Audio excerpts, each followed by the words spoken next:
الحمد لله الذي خصنا بخير كتاب أنزل وشرفنا بخير نبي أرسل وجعلنا خير أمة أخرجت للناس تأمرون بالمعروف وتنهون عن المنكر والصلاة والسلام على رسول الله الأمين وعلى آله وأصحابه ومن تمسك بسنته أو اقتدى بهديه إلى من جزاء أما بعد ينقوا فالسلام عليكم ورحمة الله وبركاته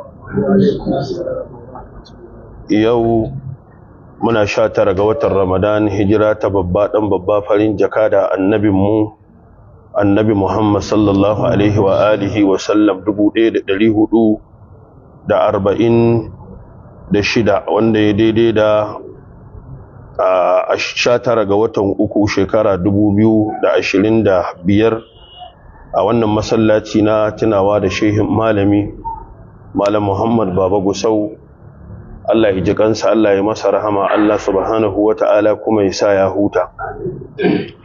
Inda muke gabatar da tafsirin Alƙur'ani wanda muke fatan Allah ya sa Ƙur'ani ya zama sababin tsira gare mu duniya da lahira.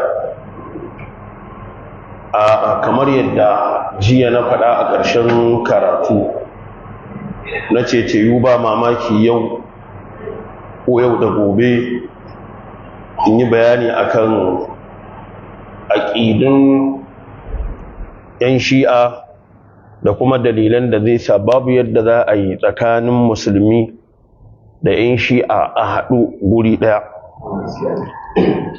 Wannan kuma ina so da Allah duk wanda zai saurare ni ya saurare ni da kunni na basira da insafi da adalci, sannan kuma mu ba da shawara musamman zuwa ga mutanenmu ahlus sunna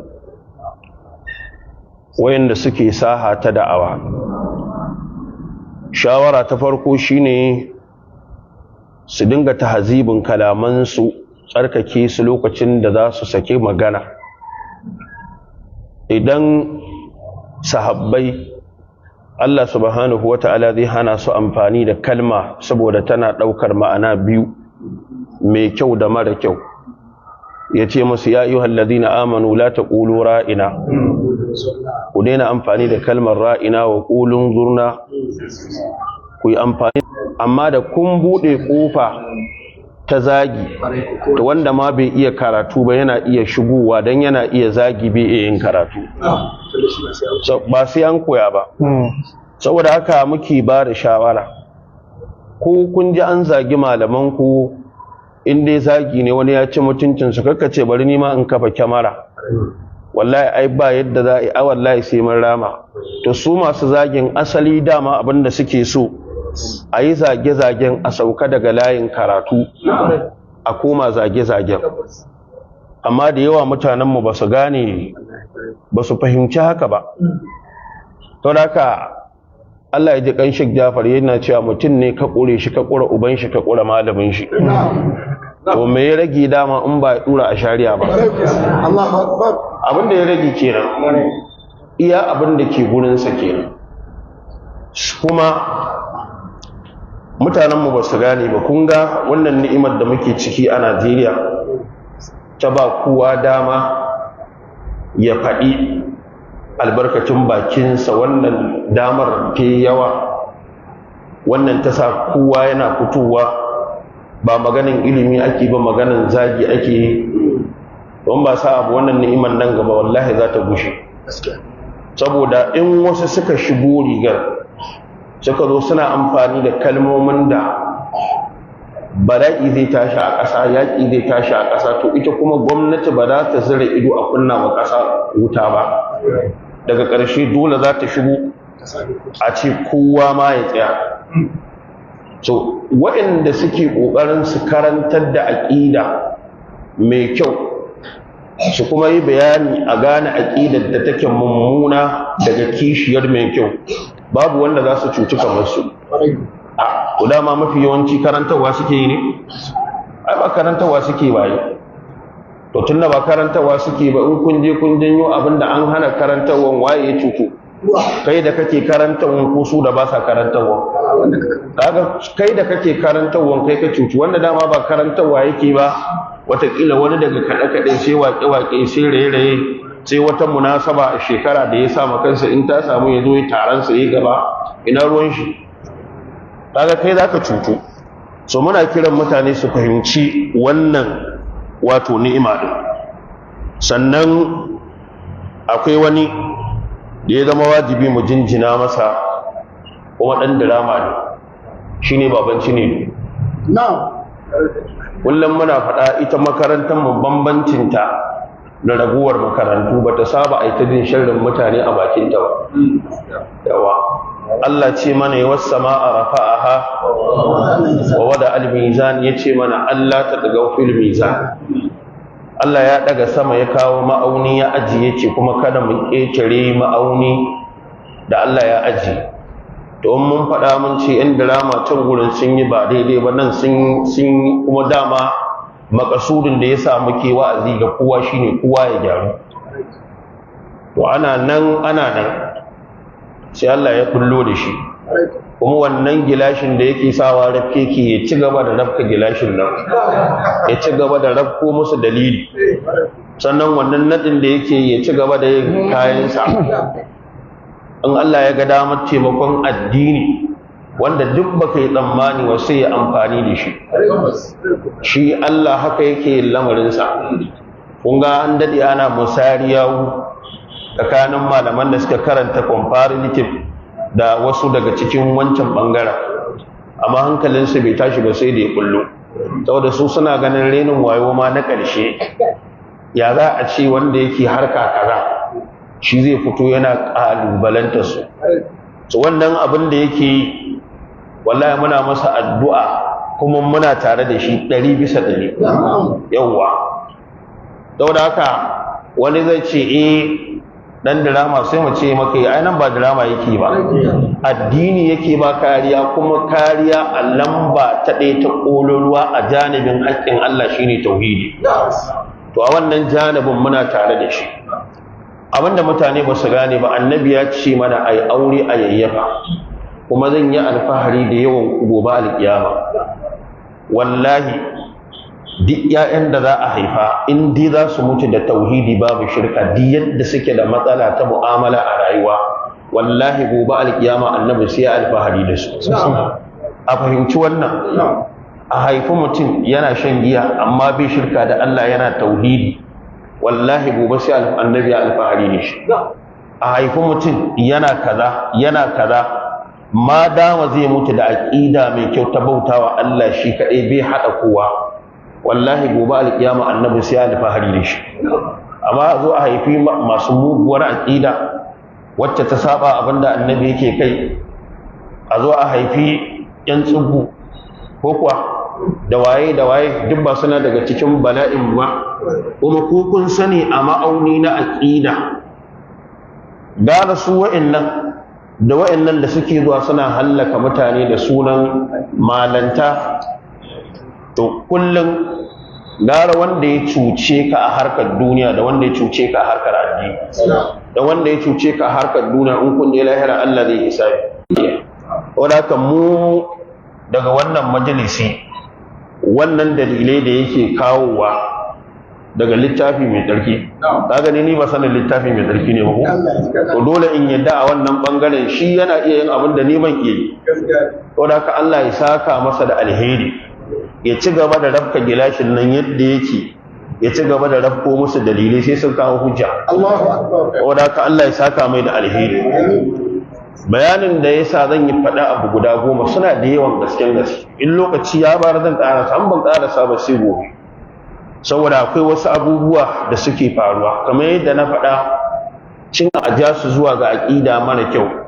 Billahi alladhi gara cutar da yin siyasa za su yi su kwashe kuɗin ƙasa, don wa'annan in an je lahira akwai sakamako, wa'annan ko in an je lahira to Allah tarkata zai da wanda aka bi da wa'anda suka bi ya ce a wuta. Shine abin da zai faru. So akwai wasu abubuwa da muke la'akari da su, shi dai sabiƙa a abu ba ƙarya ba ne, sannan karatu ba ƙarya ba ne. Babu wani mutum a Najeriya da ya isa ya ce wai ni ban san aƙidar shi'a ba kuma ban fahimce ta ba babu, ba zai taɓa yiwa ba mu ɓata lokaci sama da shekara 20 muna karatu akan abu mu mallaki littattafansu mu tara wataƙila kai ko littafi ƙwaya ɗaya nasu ba ka da shi, wani littafin ma in ka san sunansa sai dai in mun faɗa za ka ji sunansa a bakinsu, sannan kuma mutum ya je ya ce mana wai yanzu wai ana buƙatar wai a haɗa kai da yin shi'a. A'a, in haɗin kai za a yi akan yadda za a yi ƙasa ta zauna lafiya bai da alaƙa da addini. Da wanda ma suka ce Allah uku ne, kiristoci su ma a kira su, da kun ga kiristoci kun gan mu kun san cewa to yanzu wata maslaha ce ta ƙasa ba ta da alaƙa da addini. Amma ba za ka zo ka kira su ba waɗannan mutanen ka kira mu kuma ka ce wai a zo a yi haɗakar addini. A'a, lana a'maluna wa lakum a'malukum. Kullun ya amalu ala shakilati. To inda aka samu matsala na farko, su ahli sunna Allah ya taimake su malaman mu magabata na farko, duk abin da ka san yana da alaka da usul na aqida kafin magabata su gina shi sai da suka nemo masa dalili a Qur'ani da sunna, sannan sai suka gina shi. Wannan yasa babban malamin Shi'a Kamalul Haidari yake cewa ita aqidar ahli sunna da aka gina ta yadda ka san wani gini aka yi mata da wani irin concrete, yace domin aqida ce da take da irtibadi Qur'ani da sunna akan fahimtar magabata. Kun ga wannan ka'idar da kuke gani, ai da ku ga yanzu wasu daga cikin abin da suke yaƙa dan su gina tasu aqidar shine fahimtar magabata ne, saboda sun san cewa aqidar su ba za ta samu zama ba sai idan sun sa shubha akan abin da yake da alaka da magabata. Ma dama wancan generation din babu shubha, to maganan ka kawo aqida ka ta karbu da sunan ingantacciyar aqida, wannan bata bata so ba, kuma muna gode ma Allah akan haka. Kuma wannan dalilin yasa za ku ga galibin bangarori sukan haɗu wani lokaci wajen yaƙar sunna da ahlus sunna. Usul na aqida a wajen ahlus sunna guda 6 ne. Na farko shine al-imanu billahi, na biyu al-imanu bil mala'ika, na uku al-imanu bil kutub, na hudu al-imanu bir rusul, sannan na biyar sai al-imanu bil yawmil akhir, sannan na shida shine al-imanu bil qadar. Duk abin da ka sani na aqidar mu na sunna in an maka bayanin sa to daga wannan usul din ne guda 6 reshi ne na wa'annan, amma wannan shine asalin usul din aqidar ahlus sunna. Imani da Allah, da mala'iku, da littattafai, da manzanni, sannan da rana ta ƙarshe, sannan imani da qaddara. Shi yasa hadisi dogo cikin sahihu Muslim wanda wa'ancan mutanen guda biyu suka tashi suka tafi aikin hajji, suka ce sun je ne dan su haɗu da wani daga cikin sahabban manzon Allah, su ma qabilallahu minhu, Allah ba zai taɓa karɓa ba hatta yu'mina bil qadar, har sai yayi imani da qaddara. Thumma qala, sannan sai yace haddathani abi, babana ya karantar da ni, yana nufin Umar bin Khattab, sai kawo hadisin Jibril dogo bainama nahnu julusun inda Rasulullah isala alaina rajul. Da wayannan usul din suna da ayoyi da yawa, ayoyi guda biyu. aga laysa albirra an tuwallu wujuhakum qibala al-mashriq wal maghrib walakin albirra aga man amana billahi wal yawmil akhir wal malaikati wal kitabi wan nabiyyin.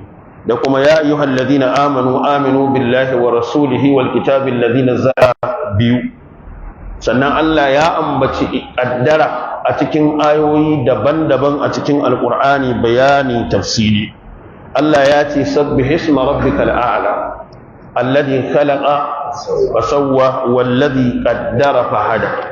Sannan yazo halittar dan adam yace alam nakhluqukum min ma'in mahin faja'alnahu nutfatan fi qararin makin ila qadarin ma'lum faqadarna fa ni'mal qadir.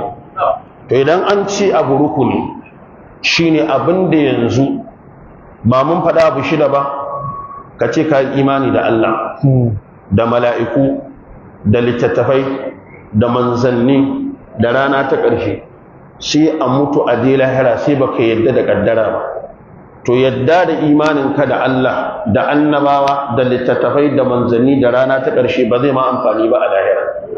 Da haka shi rukuni abinda in guda 10 ne kai tafi lahira da 9 saura 1, to yanzu rashin zuwa da 1 ya lalata 9, shine bambanci. To ahlus sunna waɗannan su ne usul na aqidarsu, wanda su muke kira arkanul iman, rukunnan imani. To da yawan mutane jahilcinsu da sanin mecece aqidar shi'a ba su san ta ina ne muka fara saɓani da su ba. Ta inda muka fara saɓani da shi'a, su kuma suna da nasu rukunnan imani wanda a kansa usulul imani iginu. Akwai abin da suke ce masa at-tauhidi. Ɗaya, idan ka ji at-tauhidi za ka ɗauka ko kaɗai ta Allah ake nufi. Abin da suke nufi shine kore ma Allah sifar da ahli sunna ke tabbatarwa Allah. Sannan abu na biyu, annubuwa, imani da annabta. Sannan abu na uku, al-ma'ad, makoma. Sannan akwai na hudu, al-adlul ilahi. Sannan na biyar sai al-imama, imamanci. Wa'annan su ne usul na shi'a guda 5. To yanzu dan Allah kai mana adalci, mutumin da dama min awwal yawmi ba mu haɗu ba da mu da shi sai da muka saba akan usul na addini, mu muna da shi yana da 5 dan ma kar a haɗu, sai kuma ka ce a zo a haɗu da shi. Shin mu ne za mu haƙura mu kama abin da yake kai dan a daidaita, ko shi zai haƙura ya dawo kan abin da mu muke kai, tare da wannan ga su da ayoyi wajibai a ƙur'ani, shi kuma nashi in ka ritsa shi idan zai kawo maka ma ma'anan tauhidi ka ba shi dama ya kawo shubaha, annabta, makoma, adalcin Allah, in an zo kan imama to nan za ka samu cewa za a samu matsala.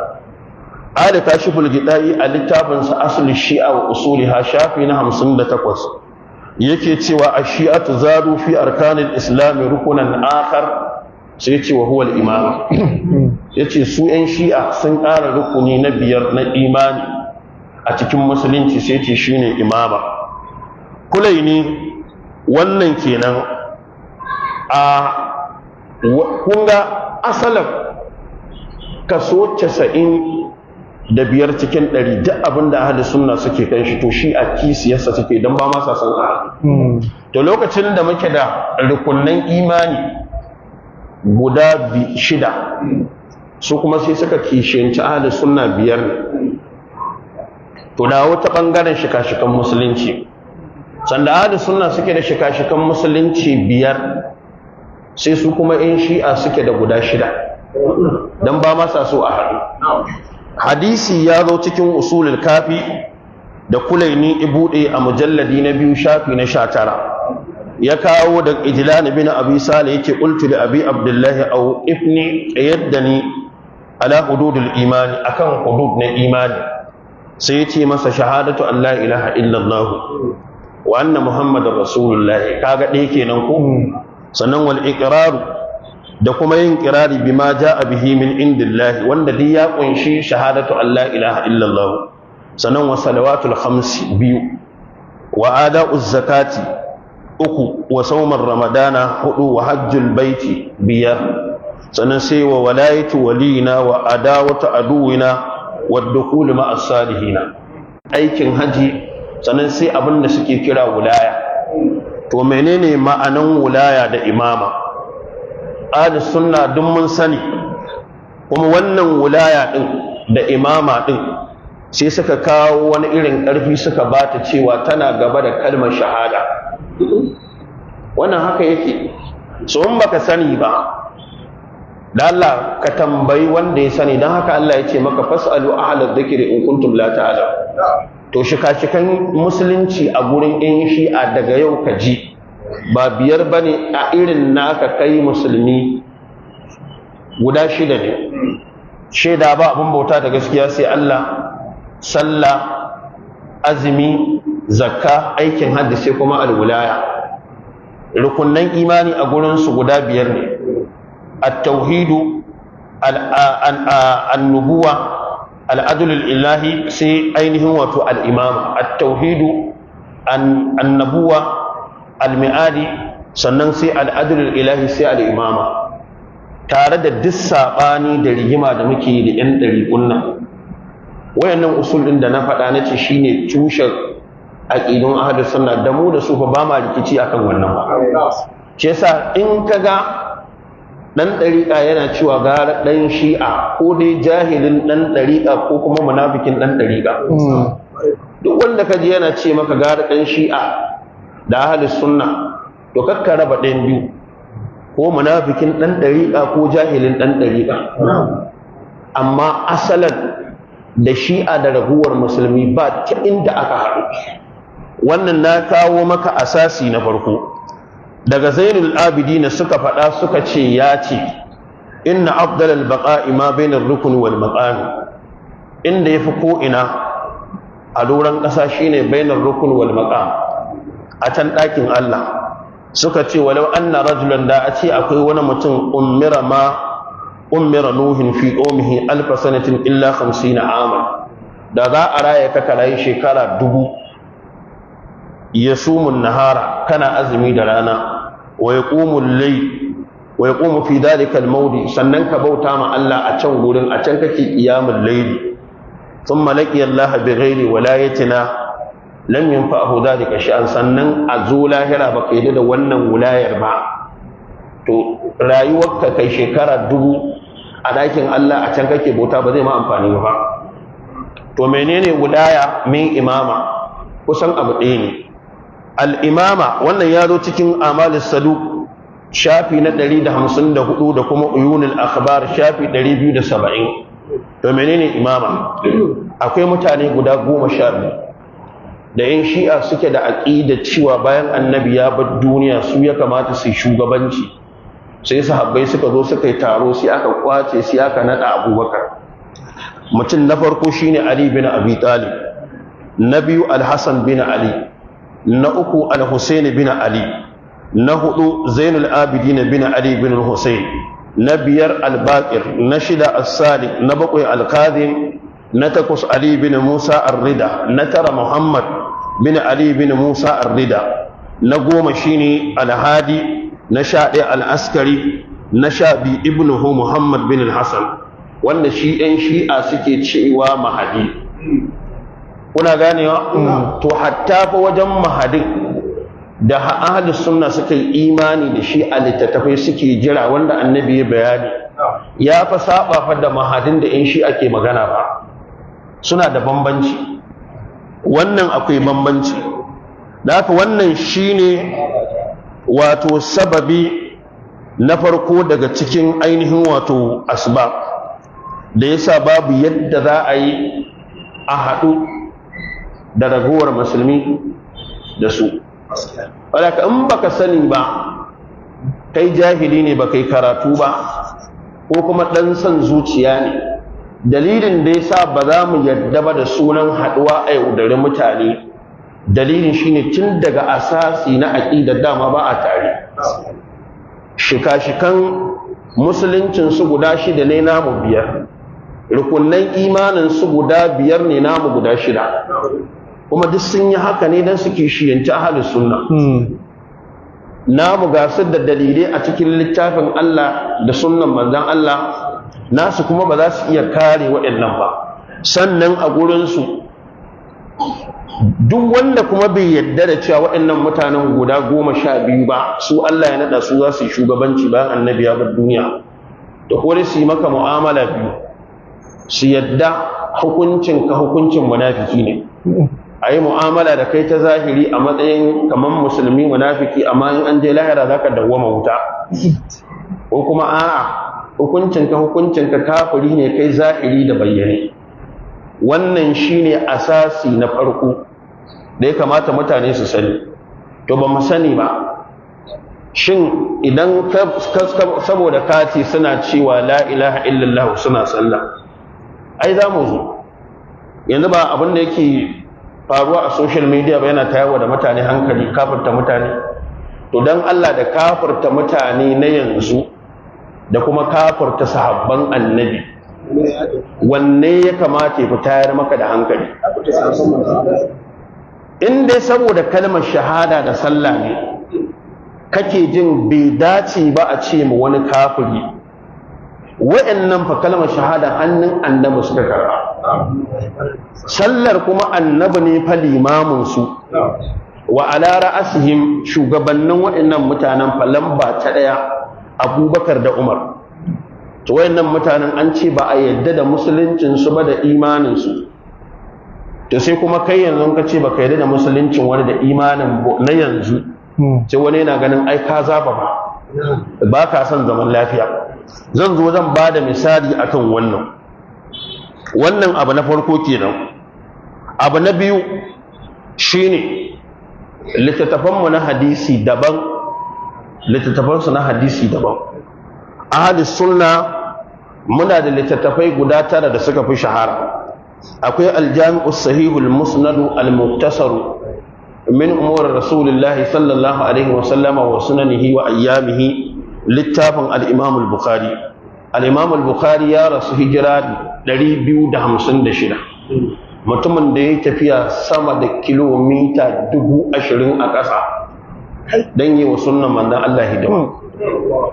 Wannan dalilin yasa al-imam al-bukhari har ya bar duniya ko aure bai ba, daga fitowar shi daga Bukhara zuwa ina tafiya a ƙasa tsakanin raƙumi da doki da waye sama da tafiyar kilomita 20,000 ya a ƙasa.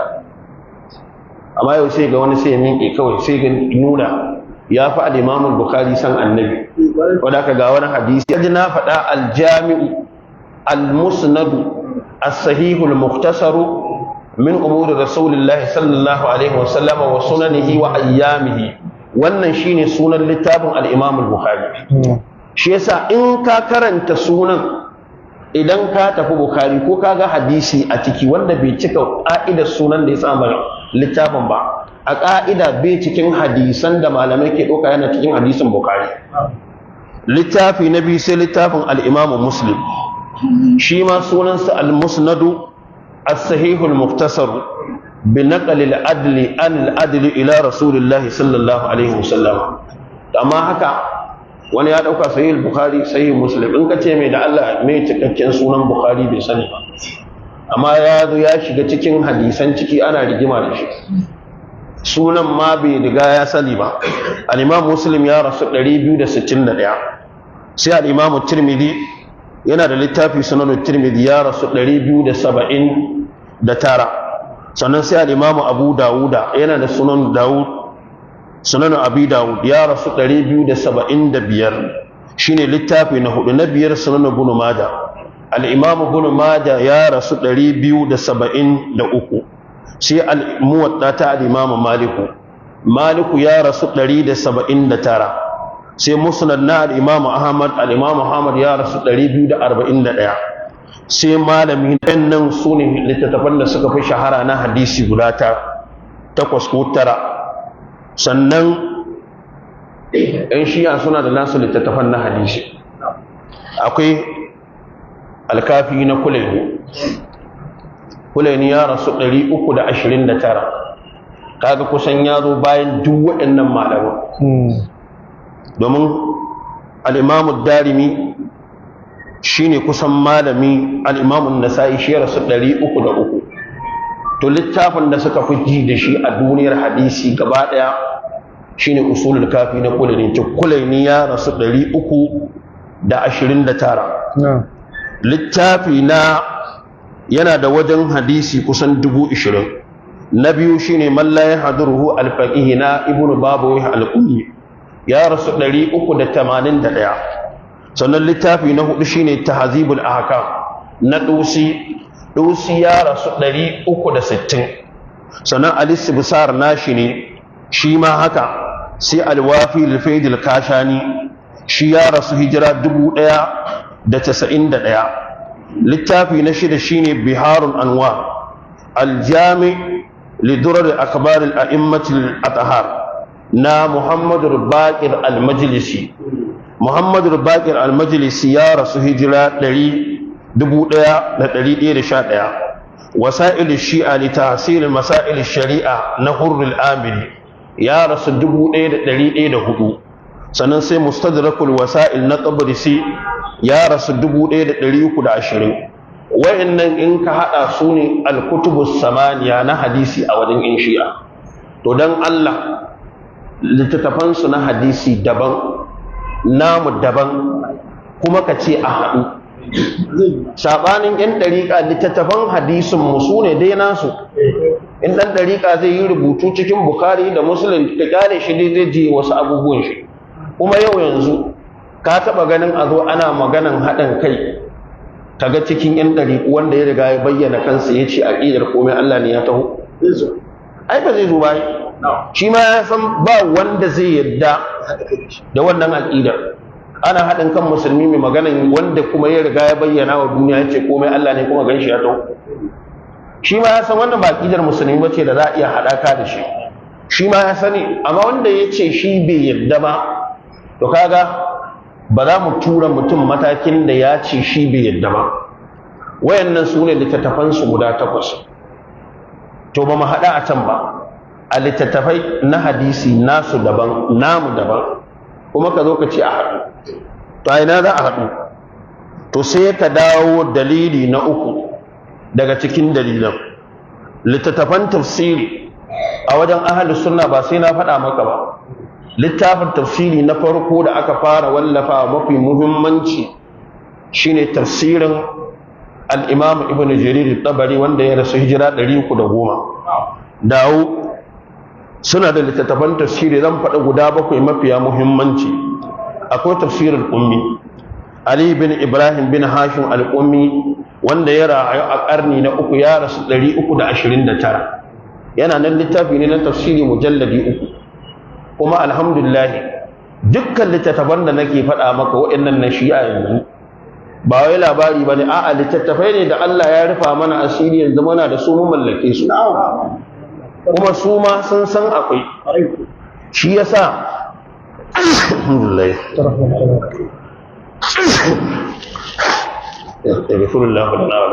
su ma sun san lokacin da muke ja'in ja da su, wasu daga cikinsu a shafin sarki wallahi wata matsala sai na tabbaɗe ta suke tafiya bincike. su ma sun sani. to wannan littafin tafsiri na farko da aka fara rubutawa, wanda ya rubuta wannan littafin an fahimta ai shi Ali bin Ibrahim al-Qummi shine malamin Kulaini mai wancan littafin usulul kafi. malamin Kulaini ne, ma'ana shi Kulaini mai usulul kafi ɗalibi ne na mai wannan tafsirin Ali bin Ibrahim al-Qummi, ɗalibinsa ne. to wannan littafin na tafsiri a matsayin shine littafin tafsiri na farko, ko yana daga cikin na farko a shi'a.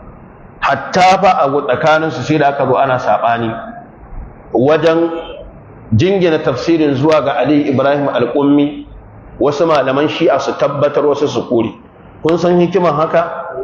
saboda in ka ɗauko kai wa ɗan shi'a hujja da abin da ke ciki, sai wani ya ce maka to ai a malamanmu ma akwai wanda suka ce littafin ba na wane ba ne.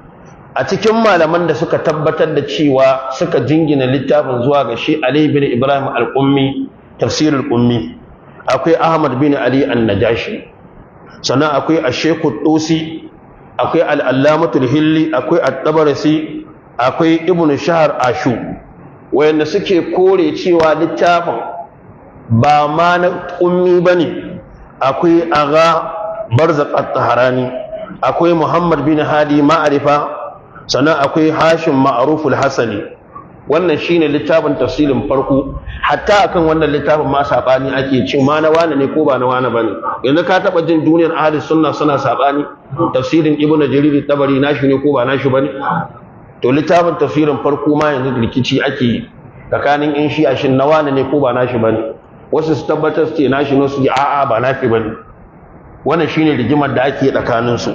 littafi na biyu shine Majma'ul Bayan fi tafsiril Qur'an na al-faqih wal mufassir shi'i al-Fadl bin al-Hasan at-Tabarisi, wanda ya rasu jira 469. wanda aka haife shi 469 ya rasu 548 shine littafin tafsiri na biyu cikin mafiya muhimmancin tafsirai a tafsirin Shi'a. Littafi na uku akwai at-Tibyan fi tafsiril Qur'an na Muhammad bin Hassan at-Tusi wanda aka haife shi 385 ya rasu 460. Sannan sai littafi na hudu tafsirul Ayyashi allafahu Abu Nadar Muhammad bin Mas'ud Ayyashi as-Sulami as-Sarmaqandi wanda aka fi sanin shi al-ma'ruf bil Ayyashi ya rasu 320. sannan sai littafi na biyar as-Safi fi tafsir kalamil fi tafsir kalamillahi al-wafi aw tafsirus Safi. Da haka wannan tafsirin yana daga cikin littattafai wanda malamin ya rasu daga baya a ƙarni shekara ta 1091 shine tafsiri na biyar. Akwai al-Burhan fi tafsirul Qur'an na wato Hashim al-Bahrani wanda aka fi sanin shi da al-Burhan fi tafsirul Qur'an ya rasu shekara ta 1107. Sannan akwai tafsirul Shubbar na Abdullahi bin Muhammad Rida bin Muhammad Ali Shubbar ya rasu 1242. wannan yana daga cikin manya-manyan malamai masu tafsiri. Da aka tafsirin nan ya zama yana da sunaye, akan faɗa a ce masa safatut tafsir, akan ce masa aljauharus thamin fi tafsiril qur'anil mubin, shi wannan tafsirin Safi ne. To yanzu waɗanda littattafanmu na tafsiri daban nasu na hadisi wa daban kuma ka ce a haɗu to ina za a kaga ba inda za a yi mai ba inda za a haɗu. To yanzu zan ba da misali ta fuskar tafsiri kawai. Matsala ta hudu daga cikin dalilan da zai sa ba za a haɗu ba, Allah subhanahu wa ta'ala ya faɗa mana a siyaƙi na yaƙin Uhud da aka je aka samu matsala. Ya ce wa sahabbai wala qad kuntum tamannawna al-mauta, kuna gurin Allah ya kawo ranar da za ku mutu ku yi shahada. Allah ya ce faqad ra'aytumuhu wa antum tanzuru. A ranar ne aka zo ana yada labarin cewa manzon Allah ya mutu, wanda goyoyin wasu suka nemi su sanyi. Allah sai ya kawo labari da sharadi, sai ya ce wa ma Muhammadu illa rasul. Kaga wannan mubtada da khabar ne, an kawo illa ne saboda al-hasr, dan a nuna maka cewa wannan jimlar da aka kawo aka ce wa ma Muhammadu, kasa dauka manzon Allah yana da sifa ta Allah ba zai mutu ba. Allah sai ce illa rasulun qad khalat min qablihi rusul, manzo ne shi, manzanni sun wuce gabanin shi. Wannan dalili ne cewa shi ma zai bar duniya koma zuwa ga Allah. Sai Allah ya kawo sharadi yace afa in mata, yanzu inda annabi zai mutu ku kaddara haka sharadi ne, au qutila koda a gurin yaki yanzu a kashe shi, in qalabtum ala aqabikum, wannan sai zama dalilin da za ku juya baya ku bar addini. Allah sai ya ce wa man yanqalib, wanda ya juya ala aqibihi falan yadurra Allah shay'a wa sayajzillahu ash-shakirin. Sannan Allah sai ya ce musu wa ma kana li nafsin an tamuta illa bi idnillahi kitaban mu'ajjala. Ai bai yiwa ga wata rai ta mutu, littafi ne rubutacce da Allah ya annabi lokacin da zai bar duniya yayi.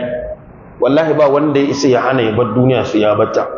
To wannan to sai wayannan in shi'an sai suka ce wannan labarin da Allah ya bar afa in mata, yanzu idan manzon Allah ya mutu au qutila ko aka kashe shi, sai suka ce wannan ya nuna cewa manzon Allah ba mutuwa zai ba, kashe shi za a yi. To amma su waye za su kashe shi? Su ne Aisha da Hafsa da haɗin bakin Abubakar da Umar. Wannan yana cikin tafsiransu, kuma zan kunna maka anan zaka ji, ba da larabci ba sai na maka fassara da Hausa ana wannan karatu. To sai ya zo cikin wannan tafsirin na Ayyashi da muka faɗa cikin jerin tafsiransu guda 7 ɗin nan mafiya muhimmanci, cewa ya atadaruna ko tadaruna mamatan nabi, suka kawo ruwaya har zuwa ga imami yana cewa ko kun san cewa manzon Allah bai mutu ba? Atadaruna mamatan nabi sallallahu alaihi wasallama au qutil, kun san cewa manzon Allah ba mutuwa yi ba, kashe shi aka yi? Sai suka ce inna Allah yaqulu afa in mata au qutilan qalatum ala bikum, sai ya ce fa summa qabla al-maut sai ya ce sai aka sawa annabi guba kafin ya mutu sai ya ce innahuma saqatahu qabla al-maut yana nufin su biyu nana Aisha da Hafsa su suka sawa annabi guba fa qulna innahuma sai muka ce to tunda haka ne da nana Aisha da Hafsa dinnan wa abuwaihima sharru man khalaqa Allah suna daga cikin mafi sharrin abinda Allah ya halitta yanzu ba kwanan nan ana ta rigima akan takalmin annabi ba da Allah duk kowane magidanci ya auna duk yadda takalmin ka yake da kima a gurin ka da Allah takalmin ya kai matarka da danka bai kai ba ko to sai yanzu ko mace ce a gidan kulab aka ce ta ɗauki kwalba ta buga wa saurayinta ta kashe shi ka san kuwa yan kulab ɗin yar iska ce mara mutunci ta ƙarshe dan Allah ga yadda musulmi suke jin annaba a zuciyarsu sai aka ce maka ga wata mata ita ta sa wa annabi pozin guba ta kashe shi ya za ka dinga ji wajen alaƙarka da wannan matar mutane duk ƙarya suke yi wajen maganar da an faɗa abin annabi kowa ya taso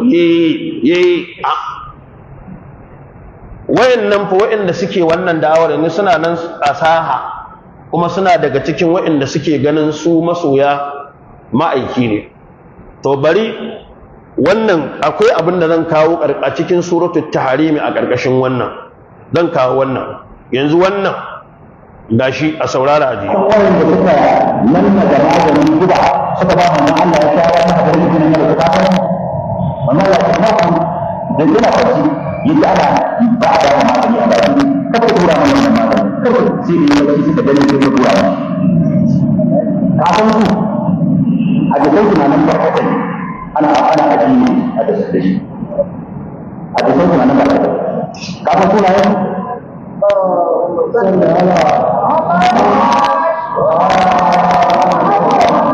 ka san wanda suka gane guba kuma annabi ya yi mutu ka san su ɓangaren yana tambaya ka san waɗanda suka dama guba suka ba annabi ya sha ya mutu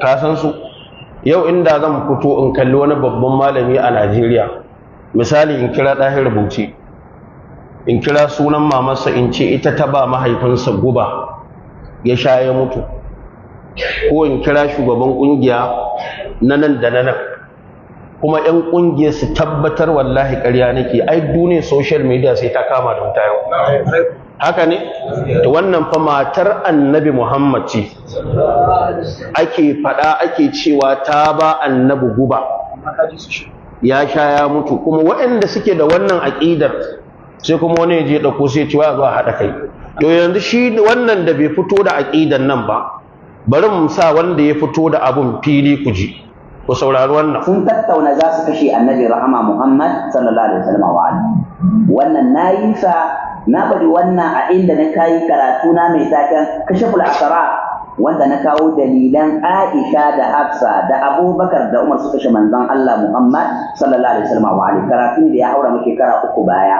yana nan mun ba da dalilai har a cikin kun ji abinda shi wancan saboda ta ya kasa fito da shi fili inda sai mun kunna na larabci mun maka bayani kalma kalma to za mu wuce ba da larabci ake faɗa ba da Hausa ake faɗa matar annabi Muhammad ita ake faɗa ana cewa sun haɗa baki da Abubakar da Umar da Nana Aisha da Hausa sannan kuma kowa ana faɗar wannan hankalinsa a kwance har ma wani yana tunanin wai masu wannan aƙidar wai a zo a haɗa kai da su to a yi me da wannan cin amanan ne mu ba za mu bari a yi da mu ba yawwa abadan in ba haka ba abinda muka karanta na aƙida bai ma da amfani ya yi wallahi bai da amfani kuma na rantse da Allah duk malamin da zai je ya ɗauko ya zo ya ce a zo a haɗa kai da shi'a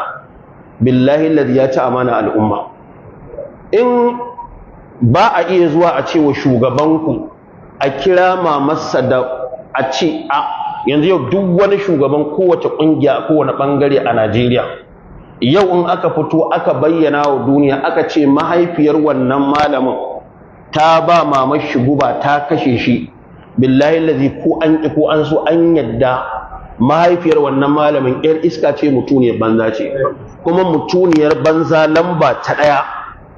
To idan a gama garin mutane duk wanda aka ce an ba shi guba ya ci ya mutu, wannan shine matsayinsa, to lalaya kake tsammani aka zo aka jefi mamarka a duniya, aka ce mamarka ta ba ubanka guba ya ci ya mutu, kana jin duk wanda ya haka ya keta mutuncinka, musamman a lokacin da kake da tabbas ƙarya yake.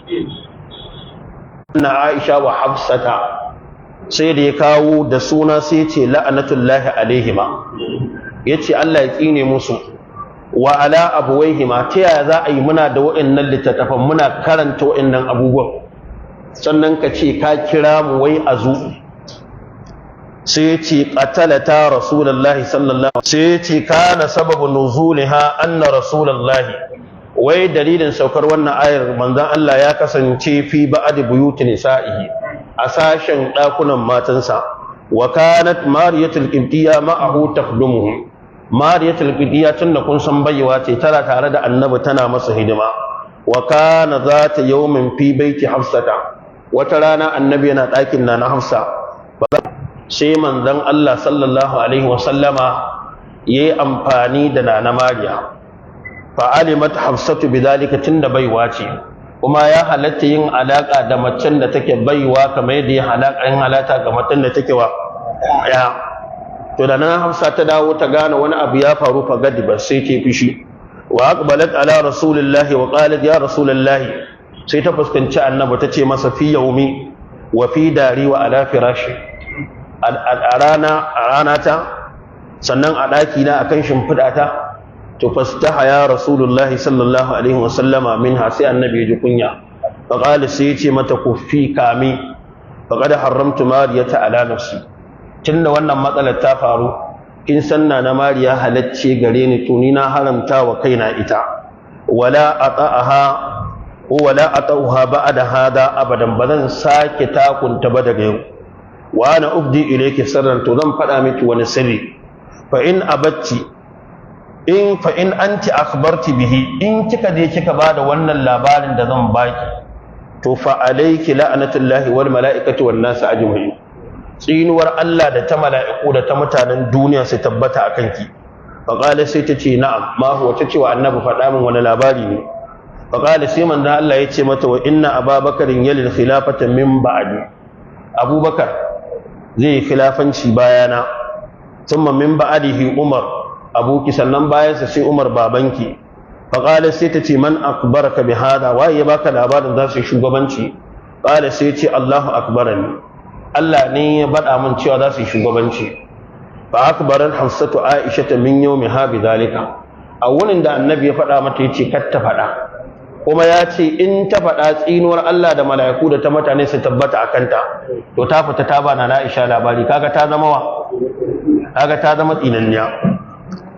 Shikenan wa akbarat Aishatu Abubakarin, ita kuma na Aisha sai ta ba Abubakar labari. Fa jaa Abubakarin ila Umar fa qala lahu, sai Abubakar ya zo wajen sai na Umar yace masa inna Aisha ta akbaranni an Hafsata kaza, na Aisha ta bani labari ta ce Hafsa ta faɗa mata kaza, wala asiqu bi qawliha, amma ban aminta da maganarta ba. Fasal anta Hafsa, kai ka tambayi Hafsa da kanka. Fa jaa Umar ila Hafsata fa qala laha, sai ya ce mata ma hada alladhi akbarat Aisha anki Aisha, me gaskiyar labarin da na Aisha ta faɗa tace ta kika faɗa? Fa ankarat dalika, sai ta yi musun wannan abin da ta faɗa din. Wa qalat ma qultu laha min dalika shan, tace ban ce mata komai. Fa qala laha Umar, sai Umar ya ce mata in kana hada haqqan fa akbiriniha hatta nataqaddama fi, in dai da gaske ne kin faɗa mata to tabbatar min daga nan mu san to me zami. Fa qalat sai Hafsa tace na'am, na faɗa mata. qad qala zalika rasulullah, tabbas annabi ya faɗa haka. To daga nan ne fastama'a arba'atun ala an yasummu rasulullah, sai matan nan da Abubakar da Umar da Hafsa da Aisha sai suka taru suka ga ya za su samu annabi guba su kashe shi. Da haka fa nazala jibrilu ala rasulullah, to dalilin da yasa wai annabi ya haranta wa kansa mariyatul qibtiyya, Allah ya saukar da wahayi yace ya ayyuhan nabi lima tuharrimu ma ahallallahu yanzu wace ce ta halatta gare shi Mariyatul Qibtiyya? Yanzu dalilin da yasa ya haramta wa kansa ita shine wannan kissa, amma muhalli shahid shine sun yi taro sun sa an kashe shi.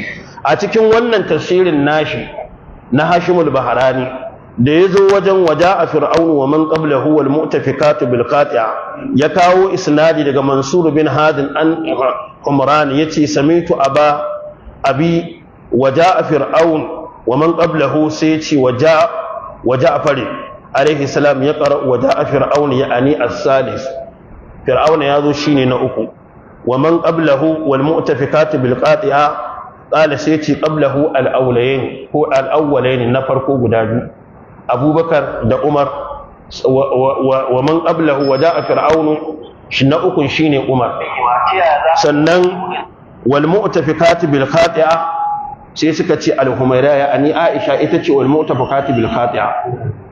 Haka fa suke tafsiri fa, haka yake rubuta a tafsirin mutanen nan. Yan uwa saboda lokaci yanzu ya kamata mu tsaya nan, na faɗa abu guda 4 tare da wannan gabar ta matan annabi tana da muhimmanci. Yanzu gobe dan karasa anan za ku ji inda su anan sun ce an ba annabi guba ya ci ya mutu, amma zazzaki an ba shi guba bai mutu ba. Ina da wannan, to da haka gobe wannan gabar zan karasa ta ita ce ta 4, to zan karasa a gurguje da izinin Allah. Gobe zan tafi dalilan su zama tilka asharatun kamila, dalilai guda 10 na bantaro daga cikin dalilai, kuma kowa ya sa wannan a zuciyarsa yake. Wayancan mutanen suna la ilaha illallah aka ce ba a yadda da musuluncin su ba, yadda suna la ilaha illallah aka ce baka yadda da nasu musuluncin ba, kai ma haka ba mai yadda da naka ba shikenan ba. Hajihi bi tilka Allah madaukakin sarki ya sa mu dace. Wanda haka ina kira zuwa ga mutanen mu ahlus sunna da Allah su yi hakuri su kauce ma zage-zage, a yi kokari a tsaya a dinga baje hujja da dalili na ilimi. In kuka ce za ku dinga biye mu wani dan yayi zagi sai kun rama, to wallahi shi za ku taimaka, dan wallahi in ana zagi mutane ba za su gane gaskiya ba. To da haka ni ina ba da shawara, duk yadda wani zai zagi wani malami ici mutuncinsa, dan Allah a yi hakuri, a kau da kai, a yi kokari a tsaya doron karatu, dan shine abin da ya kamata a ce ahlus sunna yana tuciya da shi. Wannan ne shine wasiyata, abinda na faɗa daidai Allah ka bamu lada, wanda ne kuskure kuma Allah ka yafe mana. Wa bihadhal qadri kifaya, wa subhanaka allahumma wa bihamdika ashhadu an la ilaha illa anta. Allah muna roƙonka Allah ka zaunar da ƙasar nan tamu lafiya, Allah ka yi wa shugabannin mu albarka, Allah ka yi riko da hannunsu, Allah ka sanya tausayi da rahama da imani daga zukatansu. Inda aka fara samun sauki akan matsalolin tsaro, Allah ka tabbatar mana da wannan saukin. Muna roƙon Allah inda ba a samu sauki ba, Allah ka kawo mana ɗauki a samu sauki. Wayannan rigingimu na tsaro yadda suka fara, Allah ka nuna mana ranar da za su kai ƙarshe. Wayanda suke da hannu a wayannan rigingimu, in a ilimin Allah za su shiri, Allah ka shirye su. In ba za su shiri ba, Allah ka shagaltar da su da fitinar da al'umma za ta zauna lafiya. Allah ka kawo mana kwanciyar hankali a yankunan mu da ƙasar nan gabaki daya. Allahumma inni as'aluka bi anna laka alhamdu la ilaha illa anta wahdaka la sharika laka al-mannan ya badi as-samawati wal ardi ya zal jalali wal ikram ya hayyu ya qayyum ya hayyu ya qayyum ya hayyu ya qayyum. ربنا آتنا في الدنيا حسنة وفي الآخرة حسنة وقنا عذاب النار. سبحان ربك رب العزة عما يصفون وسلام على المرسلين والحمد لله رب العالمين.